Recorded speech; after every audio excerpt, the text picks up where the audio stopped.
Hello दोस्तों, नमस्कार। आइए हम समझते हैं साइंस के एक बहुत ही इंपॉर्टेंट टॉपिक जिसका नाम है फोर्स। फोर्स का मतलब होता है बल। तो आइए सबसे पहले इसकी डेफिनेशन समझते हैं। इसका डेफिनेशन है पुल और push of any object is called force. इसका मतलब है कि किसी भी वस्तु को पुल यानी कि खींचा जाए या धकेला जाए। किसी वस्तु को खींचना या धकेलना यही क्या है? फोर्स कहलाता है, बल कहलाता है। पुल और push of any object is called force. कोई भी वस्तु हो, अगर हम उसको खींच रहे हैं या धकेल रहे हैं तो वो फोर्स कहलाएगा। जैसे हम अपने घर के दरवाजे को अगर खोल रहे हैं तो ये भी फोर्स हुआ, और बंद कर रहे हैं तभी भी वहाँ पे फोर्स लगेगा। चाहे हम किसी वस्तु को खींचें या चाहे किसी वस्तु को धकेलें, दोनों ही कंडीशन में फोर्स लगेगा। फोर्स के और बहुत सारे एग्जाम्पल हो सकते हैं। कहीं भी किसी भी चीज़ को या फिर धकेलो या फिर खींचो, वो फोर्स ही कहलाएगा। आगे है इफेक्ट ऑफ फोर्स। फोर्स के क्या क्या इफेक्ट हो सकते हैं, फोर्स के क्या क्या प्रभाव हो सकते हैं। तो सबसे पहला लिखा है force can change the velocity of object.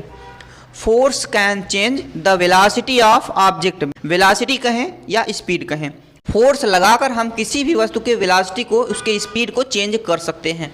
जैसे यहाँ पे ये मार्कर है, इस मार्कर को फोर्स लगा के हम बहुत तेज़ी से दूर भी फेंक सकते हैं, या फिर अगर ये मार्कर हमारे पास आ रहा है, कोई फेंका हमारे पास, तो हम फोर्स लगाकर इसको रोक भी सकते हैं।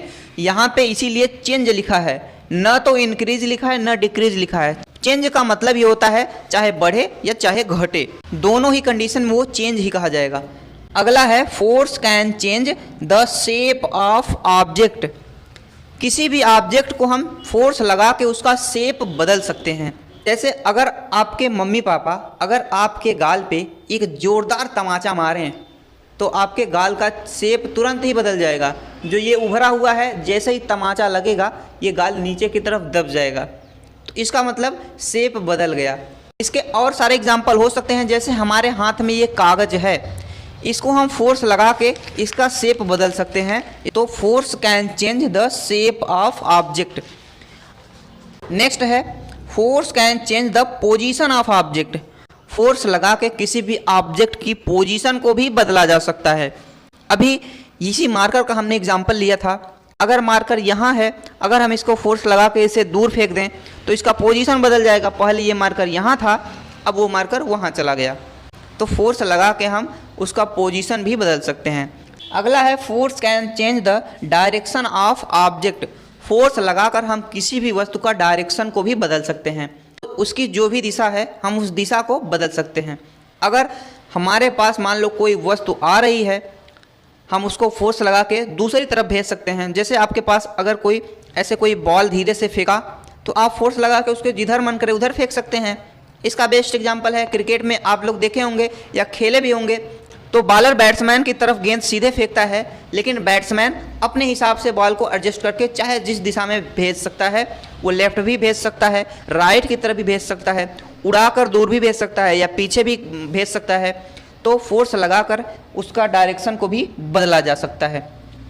तो फोर्स के ये सब बहुत सारे इफेक्ट हैं जिनको आप सबको ध्यान रखना होगा। अब आगे है यूनिट ऑफ फोर्स। फोर्स की यूनिट क्या होती है? किसी भी चीज़ की यूनिट को जानना हमें बहुत ही ज़रूरी है। यूनिट कहने का मतलब, जैसे आप दुकान से कुछ खरीदने गए, चीनी खरीदने गए, दाल खरीदने गए, चावल खरीदने गए, तो उसके साथ कुछ यूनिट जुड़ा होता है। जैसे आप दुकानदार से बोलेंगे कि मुझे 2 किलो चावल दीजिए, 2 के बाद आप किलो ज़रूर लगाएंगे। ऐसा तो नहीं बोलेंगे कि मुझे 2 चावल दीजिए। 2 चावल का मतलब क्या 2 दाने देगा आपको? तो किसी भी चीज़ को प्रॉपर बताने के लिए हमें यूनिट की बहुत ही ज़रूरत होती है। तो ऐसे ही फोर्स की यूनिट क्या है? न्यूटन। न्यूटन इसलिए है क्योंकि गुरुत्वाकर्षण बल वो भी एक फोर्स है। उसका खोज सर आइजैक न्यूटन ने किया था, इसलिए उन्हीं के नाम पर इसका भी यूनिट रख दिया गया है, न्यूटन। वैसे तो इसका एक और मात्रक होता है केजी मीटर पर सेकेंड स्क्वायर, केजी मीटर पर सेकेंड स्क्वायर, लेकिन अधिकतर न्यूटन ही दिया रहता है। आप ये भी ध्यान रख सकते हैं केजी मीटर पर सेकेंड स्क्वायर। या तो एक और मात्रक है dine, DYNE, dine.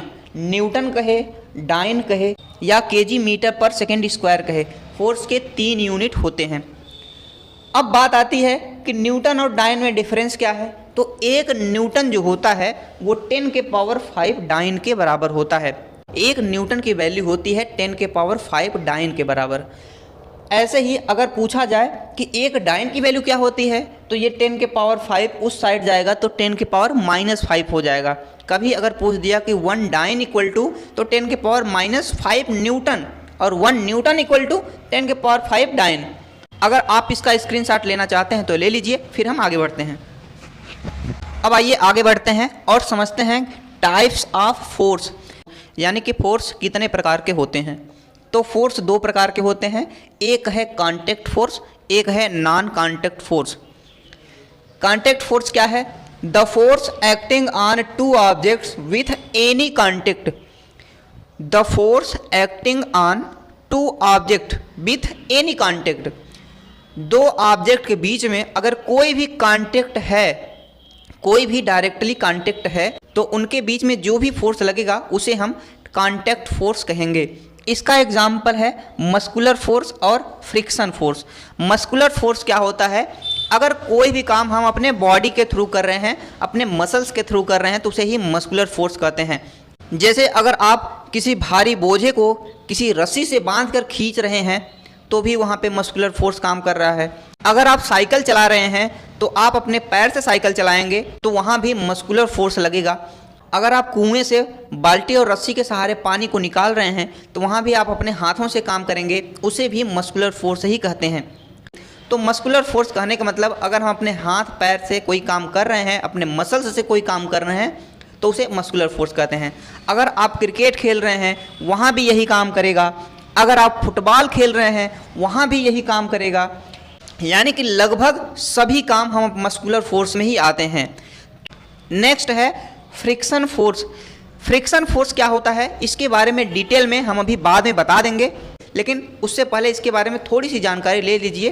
Friction force भी हमेशा 2 बॉडी के कांटेक्ट में ही रहती है, तभी तो ये कांटेक्ट फोर्स के एग्जाम्पल में आया है। अगर 2 बॉडी एक दूसरे के ऊपर हैं तो उसके ऊपर फ्रिक्शन फोर्स काम करेगा।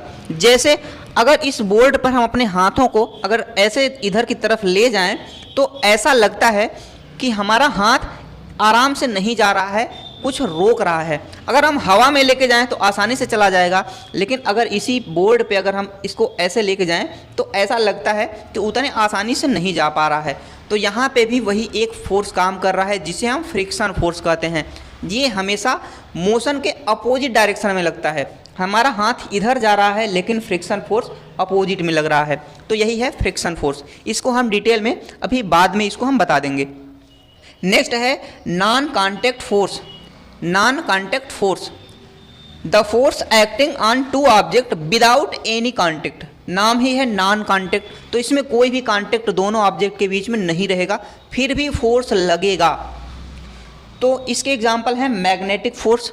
आप देखे होंगे या आपने प्रैक्टिकल किया होगा, अगर 2 मैग्नेट को हम पास पास लाएंगे तो कुछ दूर रहने के बावजूद भी वो आपस में चिपक जाते हैं। इसका मतलब है कि उसके बीच में भी कोई ना कोई फोर्स काम कर रहा है, क्योंकि दोनों मैग्नेट के बीच में कोई कांटेक्ट तो है ही नहीं, फिर भी वो एक दूसरे की तरफ चिपक जा रहे हैं। तो यही है नॉन कांटेक्ट फोर्स। नेक्स्ट है ग्रेविटेशनल फोर्स। अब ग्रेविटेशनल फोर्स क्या होता है? हम जानते हैं कि पृथ्वी हर एक वस्तु को अपनी तरफ खींचती है, अपने केंद्र की तरफ खींचती है। इसी फोर्स को ग्रेविटेशनल फोर्स कहते हैं। अगर हम कोई पत्थर ऊपर की तरफ फेंकें तो वो पत्थर धरती पे ही आके गिर जाता है, तो इसका मतलब उसे नीचे लाने वाला या नीचे गिराने वाला कोई ना कोई फोर्स है। तो यही फोर्स है ग्रेविटेशनल फोर्स, क्योंकि उस पत्थर और पृथ्वी के बीच में कोई कांटेक्ट तो है ही नहीं, फिर भी वो पत्थर नीचे की तरफ आ रहा है। तो इसका मतलब है कि पत्थर और पृथ्वी के बीच में कोई ना कोई फोर्स काम कर रहा है। तो यही है नॉन कांटेक्ट फोर्स। अगला है इलेक्ट्रोस्टैटिक फोर्स। इसमें नाम ही है इलेक्ट्रो, यानी कि इलेक्ट्रॉन। आपने प्रैक्टिकल किया होगा या देखा होगा, अगर हम किसी पेन को अपने बालों में ऐसे रब करने के बाद कागज़ के छोटे छोटे टुकड़ों के पास लाएं तो कागज़ के टुकड़े चिपक जाते हैं। तो यही है इलेक्ट्रोस्टैटिक फोर्स। ये कुछ ही समय के लिए रहता है, ये परमानेंट नहीं है। तो इलेक्ट्रोस्टैटिक फोर्स ये है जिसमें इलेक्ट्रॉन और प्रोटॉन के कारण एक दूसरे की तरफ अट्रैक्शन हो, एक दूसरे की तरफ फोर्स लगे, वही है इलेक्ट्रोस्टैटिक फोर्स। तो ये भी आता है नॉन कांटेक्ट फोर्स में। तो फोर्स के दो टाइप हैं, कांटेक्ट फोर्स और non contact force. Contact force में मस्कुलर फोर्स और फ्रिक्शन फोर्स, और नॉन कांटेक्ट फोर्स में मैग्नेटिक फोर्स और ग्रेविटेशनल फोर्स और इलेक्ट्रोस्टैटिक फोर्स। तो उम्मीद है आपको ये सब टॉपिक अच्छे से समझ में आ गया होगा। आप इसका स्क्रीनशॉट लेना चाहते हैं तो ले लीजिए, फिर हम आगे बढ़ते हैं। अब आइए समझते हैं फ्रिक्शन फोर्स के बारे में। अभी मैंने आपसे बोला था कि फ्रिक्शन फोर्स हम अलग से बताएंगे, तो अब आइए फ्रिक्शन फोर्स के बारे में ही समझते हैं। तो फ्रिक्शन फोर्स क्या होता है? The force which opposes the velocity of object. वो फोर्स जो वेलोसिटी का अपोज करे वही फ्रिक्शन फोर्स कहलाता है। इसको मैंने पहले ही बताया था कि अगर हम अपना हाथ इस साइड की तरफ लेके जाएं तो हमारा हाथ ऐसा लग रहा है कि कोई इसको रोक रहा है, तो वही है फ्रिक्शन फोर्स। हमारा हाथ इस डायरेक्शन में जा रहा है और फ्रिक्शन फोर्स इसके अपोजिट लग रहा है, तो इससे हमें ऐसा महसूस हो रहा है कि इसको कोई रोक रहा है, वही है friction force. The force which opposes the velocity of object. जो वेलोसिटी का अपोज करे वही है फ्रिक्शन फोर्स। अगर आप साइकिल में 2-4 पैडल मार के उसको छोड़ देंगे तो साइकिल कुछ दूर जाते जाते अपने आप रुक जाएगी, क्योंकि रोड और पहिए के बीच में फ्रिक्शन फोर्स लग रहा है, जिसके कारण कुछ दूर तक साइकिल जाने के बाद वो रुक जाती है। तो यही है फ्रिक्शन फोर्स। अब समझते हैं इफेक्ट ऑफ फ्रिक्शन। फ्रिक्शन के क्या क्या इफेक्ट हो सकते हैं। तो लिखा है फ्रिक्शन अपोजेस वेलोसिटी। तो पहला तो हमने यहीं पे जान लिया कि फ्रिक्शन जो है वो वेलोसिटी का अपोज करती है। दूसरा है friction causes the wear and tear. Wear and tear का मतलब होता है टूटना फूटना। फ्रिक्शन जो है वो टूटने और फूटने का कारण भी बनती है। अगर किसी मशीन में ज़्यादा फ्रिक्शन है, ज़्यादा ही एक दूसरे पे घिस रही है, तो वो मशीन टूट फूट सकती है। जैसे अगर इसी बोर्ड पे हम कोई चीज़ या पत्थर हो गया उसको तेज़ी से इसी पे घिसते रहें, बार बार घिसते रहें, तो ये बोर्ड टूट सकता है। ऐसे ही अगर कोई मशीन है जिसमें सभी चीज़ लोहे के बने हैं, अगर दो लोहे एक दूसरे में घिस रहे हैं तो वो टूट फूट सकते हैं। तो यही है कि friction causes the wear and tear. Friction से मशीनें टूट फूट सकती हैं। अगला है फ्रिक्शन प्रोड्यूसेस हीट। फ्रिक्शन से हीट प्रोड्यूस होती है। कैसे? अगर दो लोहे हैं या दो पत्थर हैं, उसको एक दूसरे में तेज़ी से घिसते रहें तो वहाँ पे हीट निकल जाएगी। आपने सुना होगा कि पहले के ज़माने में लोग पत्थर से आग लगाते थे, तो वो भी एक दूसरे में पत्थर को घिसते थे, तो वो फ्रिक्शन ही है और वहाँ पे आग जल जाती थी। तो ये फ्रिक्शन का ही एग्जाम्पल है। इसका बेस्ट एग्जाम्पल है कि ठंडियों के मौसम में आप लोग अपने हाथों को तेज़ी से ऐसे ऐसे रब करते होंगे। अब क्यों रब करते हैं? क्योंकि हाथों को रब करने के बाद यहाँ पे फ्रिक्शन फोर्स काम कर रहा है, जिससे कि यहाँ पे हीट निकल रही है, तो हमारा हाथ गर्म हो जाता है। तो ये है फ्रिक्शन प्रोड्यूसेस हीट। नेक्स्ट है फ्रिक्शन प्रोड्यूसेस साउंड। फ्रिक्शन से साउंड भी प्रोड्यूस होती है। अगर दो चीज़ों को एक दूसरे में घिसा जाए तेज़ी से तो वहाँ पे आवाज़ तो उत्पन्न होगी ही। आपने रोड पर देखा होगा कि अगर किसी गाड़ी में अचानक से ब्रेक लगा दिया जाए तो वहाँ पे बहुत अजीब तरह की आवाज़ निकलती है, क्योंकि ब्रेक लगाने पर क्या हो रहा है, जो ब्रेक शू हैं वो पहिए पे वो रगड़ने लगते हैं, वहाँ पे फ्रिक्शन काम कर रहा है, तो वहाँ पे भी साउंड उत्पन्न होती है। अधिकतर ये चीज़ बसों और ट्रकों में ज़्यादा देखने को मिलता है, क्योंकि ये सभी हैवी गाड़ियाँ हैं, तो फ्रिक्शन से साउंड भी प्रोड्यूस होती है। नेक्स्ट है हाउ टू रिड्यूस फ्रिक्शन। अभी तक तो हमने जाना कि फ्रिक्शन से काफ़ी लॉस भी हो सकता है, क्योंकि स्पीड रुक जा रही है और टूट फूट जा रही है मशीनें, हीट उत्पन्न हो रही है। अगर ज़्यादा हीट उत्पन्न हो गई तो आग लगने का भी डर हो सकता है। तो उस फ्रिक्शन को कम कैसे किया जाए? तो फ्रिक्शन को कम करने के लिए using lubricants like grease oil in machine. Lubricant का मतलब होता है लिक्विड चीज़, जैसे ग्रीस हो गया, ऑयल हो गया, इन सब का यूज करके हम फ्रिक्शन को काफ़ी हद तक कम कर सकते हैं। एकदम से कम करना हमारे बस की बात नहीं है, वो पॉसिबल ही नहीं है। हम कुछ कम कर सकते हैं। इसी कारण आप लोग साइकिल चलाते होंगे, बाइक चलाते होंगे, उसके चेन में हम ग्रीस या ऑयल लगाते हैं ताकि फ्रिक्शन कम हो सके। तो फ्रिक्शन कम करने के लिए हम ग्रीस या ऑयल का यूज कर सकते हैं। ऐसे ही मशीनों में भी ऑयल और ग्रीस लगता है। सिलाई मशीन हो गया और बहुत सारी मशीनें हो गई जिसमें ग्रीस और ऑयल को लगाकर फ्रिक्शन को कम किया जाता है। नेक्स्ट है using ball bearing on bags. Ball bearing ball bearing का मतलब आप लोग देखे होंगे ऐसे गोलाकार एक लोहे का होता है, उसके बीच बीच में ऐसे छोटे छोटे बाल लगे होते हैं जिन्हें हम छर्रे कहते हैं। तो यही है बॉल बेयरिंग। तो इसका यूज करके भी हम फ्रिक्शन को कम कर सकते हैं। अब मान लीजिए अगर कोई भारी बोझा है, उसको हमें रस्सी से खींचना पड़ रहा है, उसकी बजाय हम उसमें पहिया लगा दें या बॉल बेयरिंग लगा दें, ये भी तो पहिए जैसा ही है, तो अब हम उसको आसानी से खींच सकते हैं। तो इससे हम फ्रिक्शन को कम कर सकते हैं बॉल बेयरिंग का यूज करके। ये चीज़ पंखे में भी लगता है और मशीनों में भी लगता है, बैग में भी लगता है। तो हम फ्रिक्शन को कम करने के लिए बॉल बेयरिंग का यूज कर सकते हैं। अगला है यूजिंग पाउडर्स। पाउडर का यूज करके भी हम फ्रिक्शन को कम कर सकते हैं। कैसे? आप लोग अगर कैरम बोर्ड खेले होंगे तो कैरम बोर्ड में अगर जो कैरम बोर्ड की गोटियां होती हैं, अगर वो अच्छे से नहीं फिसलती तो हम उसमें पाउडर छिड़क देते हैं, तो जिसके कारण फ्रिक्शन वहाँ पे कम हो गया और वो गोटियां आराम से इधर उधर फिसलने लगती हैं। फ्रिक्शन को कम करने के लिए ये सब टाइप हैं। अब है नोट पॉइंट, लिखा है due to friction we can walk on the earth. Friction के कारण ही हम ज़मीन पर चल सकते हैं। अब कैसे? फ्रिक्शन के कारण हम ज़मीन पर कैसे चल सकते हैं? अभी ऊपर जितने टॉपिक हैं आपको ये सब पढ़ने के बाद समझ में आ रहा होगा कि फ्रिक्शन तो बहुत खतरनाक चीज़ है, बहुत बेकार चीज़ है। लेकिन अब यहाँ पे है कि फ्रिक्शन के कारण हम ज़मीन पे चल रहे हैं, इसका मतलब फ्रिक्शन अच्छा भी है। तो हाँ, हर एक चीज़ की वैल्यू होती है, कुछ जगह अच्छी होती है, कुछ जगह बेकार होती है। तो फ्रिक्शन के कारण ही हम ज़मीन पे चल सकते हैं। कैसे? क्योंकि हमारे पैर और ज़मीन के बीच में कुछ ना कुछ पकड़ होनी चाहिए। नहीं तो अगर आप मान लीजिए कि ऐसा सरफेस है जिससे फ्रिक्शन बहुत ही कम है, जैसे पूरा टाइल्स बिछाया हुआ है, टाइल्स एकदम प्लेन है, उसके बाद उसके ऊपर अगर ऑयल को गिरा दिया जाए, तेल गिरा दिया जाए, अब बोला जाए आप उस पर चलिए, तो आप बताइए कि चलना आसान होगा? चलने से ज़्यादा तो हम फिसल के गिरेंगे उसमें। तो इसका मतलब हमारे चलने के लिए फ्रिक्शन भी ज़रूरी है। फ्रिक्शन के कारण ही हम ज़मीन पे चल सकते हैं। नेक्स्ट है due to friction the nail fix in the wall. Nail का मतलब होता है कील। हम दीवार में अगर कोई भी कील ठोकेंगे तो वो फ्रिक्शन के कारण ही वो दीवार में फिक्स होगी। अगर फ्रिक्शन नहीं रहा तो वो कील अपने आप गिर जाएगी या उसको थोड़ा सा भी हिलाने पर वो निकल जाएगी। अगर हम किसी कील को दीवार में ठोकते हैं तो आप देखते हैं कि उसे खींचने पर भी वो नहीं निकलती। क्यों? क्योंकि वहाँ पे भी फ्रिक्शन काम कर रहा है, दीवार के अंदर भी फ्रिक्शन काम कर रहा है, जिससे कि कील पर एक मजबूत पकड़ बन गई है और कील बाहर नहीं निकल पा रही है। नेक्स्ट है smooth surface has less friction while rough surface has more friction.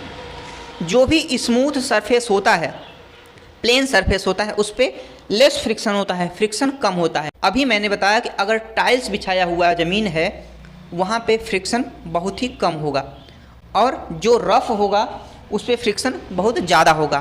Friction से आप मतलब समझ सकते हैं कि रुकावट। अब आप खुद समझिए कि एक पक्की सड़क है और एक ऊबड़ खाबड़ गड्ढे वाली सड़क है, तो किस पे रुकावट ज़्यादा होगी? आपको जाहिर सी बात है कि गड्ढे वाले सड़क पे ज़्यादा रुकावट होगी, क्योंकि वो गड्ढा वाला सड़क रफ सरफेस है और पक्की सड़क स्मूथ सरफेस है। तो रफ सरफेस पे मैंने वही तो बताया कि ज़्यादा फ्रिक्शन होगा, ज़्यादा रुकावट होगी, और स्मूथ सरफेस पे कम फ्रिक्शन होगा, कम रुकावट होगी। नेक्स्ट है very smooth surface has high friction. अब आप इसमें कंफ्यूज होंगे कि अभी आप बता रहे हैं smooth surface has less friction, कि स्मूथ सरफेस में कम फ्रिक्शन होता है, और बहुत ज़्यादा स्मूथ हो गया तो कैसे ज़्यादा फ्रिक्शन हो गया? इसमें तो बहुत कम होना चाहिए। तो नहीं, ये पॉइंट आपको ध्यान रखना है। अब इसका एग्जाम्पल आप ऐसे समझ सकते हैं, पाउडर स्मूथ होता है तो यहाँ पे लिखा है वेरी स्मूथ। अगर हम मान लीजिए कि पाउडर की ही सड़क बना दें, 2 फीट 3 फीट की सड़क पाउडर की ही बना दें, अब बोलें कि उसमें आप साइकिल लेके जाइए, बाइक लेके जाइए, क्या आप उसमें चल सकते हैं? जैसे ही आप उस पर चलेंगे आपका पहिया उसमें धंस जाएगा। है तो वो स्मूथ, लेकिन आपका पहिया उसमें धंस गया। अरे उससे बजाय तो आप गड्ढे वाली सड़क में उससे अच्छे चल सकते हैं। तो इसका मतलब निकला कि बहुत ज़्यादा स्मूथ होगा तब बहुत ज़्यादा फ्रिक्शन होगा। पानी भी बहुत स्मूथ होता है, क्या आप पानी पे चल सकते हैं? पानी पे हम नहीं चल सकते। इसका मतलब है कि बहुत ज़्यादा स्मूथ सरफेस है तो फ्रिक्शन बहुत ज़्यादा हो जाएगा। अब जैसे अगर 2 कांच हैं, 2 कांच को अगर आप एक दूसरे के ऊपर खिसकाएंगे तो नहीं खिसकेगा, वो चिपक जाएगा। बच्चों का जो इरेजर होता है, अगर वो भी स्मूथ सरफेस है, अगर उन दोनों को आपस में रखने के बाद आप एक दूसरे को खिसकाएंगे तो वो भी नहीं खिसकेगा।